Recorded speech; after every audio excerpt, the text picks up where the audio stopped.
आज हम बात करने वाले हैं वन रूम इन्वेस्टमेंट के जाल के बारे में। आपने देखा होगा, जब भी कोई कुछ बेचने की कोशिश करता है, खासकर कोई इन्वेस्टमेंट, तो लंबी चौड़ी कहानियां बुनी जाती हैं, बड़े बड़े सपने दिखाए जाते हैं। लेकिन यहां हम वो सब नहीं करने वाले। हम सीधे मुद्दे पर आएंगे। कोई भूमिका नहीं, कोई कहानी नहीं, क्योंकि सच तो ये है कि ऐसे निवेशों को इसी तरह देखना चाहिए, एकदम सीधे, बिना किसी लाग लपेट के। तो चलिए इसे समझना शुरू करते हैं। तो सबसे पहले आइए उस आकर्षक कहानी को समझते हैं जो इन निवेशों के साथ बेची जाती हैं। ये एक ऐसे सुरक्षित भविष्य का सपना है जो हम सभी चाहते हैं। तो ये सब शुरू कैसे हुआ, सोचकर देखिए।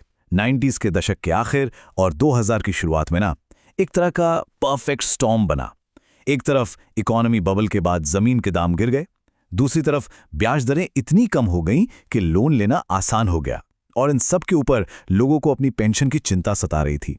इन तीनों चीजों ने मिलकर एक ऐसा माहौल बना दिया जहां किराए से इनकम का आइडिया किसी जादुई छड़ी जैसा लगने लगा। चलिए अब इस सुनहरी कहानी के पीछे झांकते हैं और देखते हैं कि इसका असली बिजनेस मॉडल है क्या। मतलब ये वन रूम अपार्टमेंट इन्वेस्टमेंट असल में काम कैसे करता है। और यहीं पर आप कह सकते हैं सारा खेल छिपा है।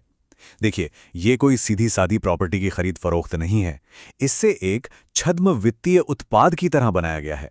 इसका मतलब यह है कि आपको घर नहीं बेचा जा रहा, आपको एक पैसे बनाने वाली मशीन बेची जा रही है। और इसकी कीमत घर की असली वैल्यू पर नहीं, बल्कि उस मशीन से कितनी कमाई होगी इस वादे पर तय होती है। तो चलिए कुछ नंबरों पर नजर डालते हैं। ऐसे एक अपार्टमेंट को बनाने में मोटा मोटा खर्चा आता है करीब 1,50,00,000 येन। ये हुई इसकी बेसिक कॉस्ट। अच्छा, अब अगर यही अपार्टमेंट दो जानकार निवेशक जिन्हें मार्केट की समझ है आपस में खरीदते बेचते, तो इसकी कीमत होती करीब 1,80,00,000 येन। ये हुई इसकी असली मार्केट वैल्यू। लेकिन एक आम खरीदार को ये कितने में मिलता है? करीब करीब 2,50,00,000 येन। अब देख रहे हैं, असली कीमत और सेलिंग प्राइस में सीधे सीधे 70,00,000 येन का फर्क है। तो सवाल उठता है कि ये एक्स्ट्रा 70,00,000 येन जाता कहाँ है?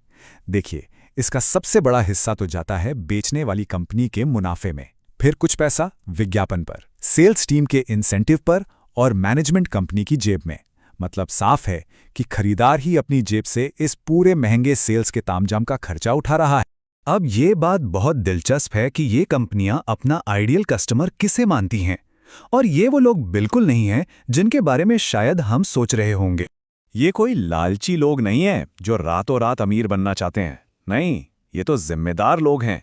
डॉक्टर, इंजीनियर, सरकारी नौकरी वाले, जिनकी इनकम अच्छी है, क्रेडिट हिस्ट्री साफ है और जिन्हें बस अपने भविष्य की फिक्र है। ये वो लोग हैं जो सोचते हैं कि वो एक बहुत ही सेफ और समझदारी भरा फैसला ले रहे हैं। और सच कहूं तो यही इस मॉडल की सबसे डरावनी बात है। जैसा कि इस कोट में कहा गया है, असली शिकार ना तो लालची लोग हैं, ना ही बेवकूफ।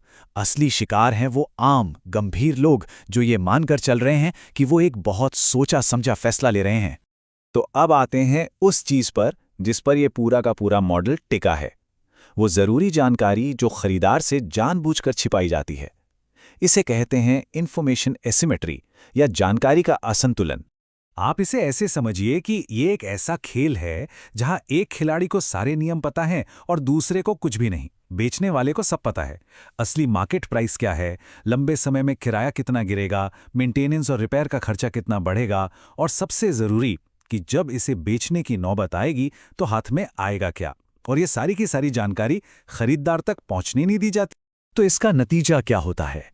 नतीजा ये है कि जिस पल आप उस 2,50,00,000 येन के कॉन्ट्रैक्ट पर साइन करते हैं, ठीक उसी पल आपकी प्रॉपर्टी की वैल्यू गिरकर 1,80,00,000 येन हो जाती है।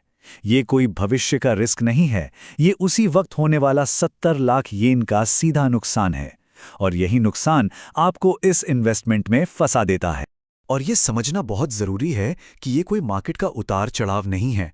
ये ऐसा नहीं है कि आज दाम कम है, कल बढ़ जाएगा। नहीं, ये इस बिजनेस मॉडल का ही एक हिस्सा है। इसकी बनावट में ही ये जाल बुना गया है। तो सवाल यह है कि इस सब से बचा कैसे जाए। अच्छी बात यह है कि आपको कोई लंबा चौड़ा रिसर्च नहीं करना। आपको बस सिर्फ एक सवाल पूछना है, और यही एक सवाल आपको इस जाल से बचा सकता है। और वो सवाल यह है, इसे जरा ध्यान से सुनिए। मुझे बस ये बताइए कि इसी इलाके में ठीक ऐसा ही एक पुराना सेकेंड हैंड अपार्टमेंट आज की तारीख में कितने का मिल रहा है? बस ये एक सवाल और सारा खेल बदल जाता है। अब ये सवाल इतना पावरफुल क्यों है? क्योंकि ये सवाल आपको सेल्समैन की बनाई हुई सपनों की दुनिया से निकालकर सीधे असली मार्केट की जमीन पर लाकर खड़ा कर देता है।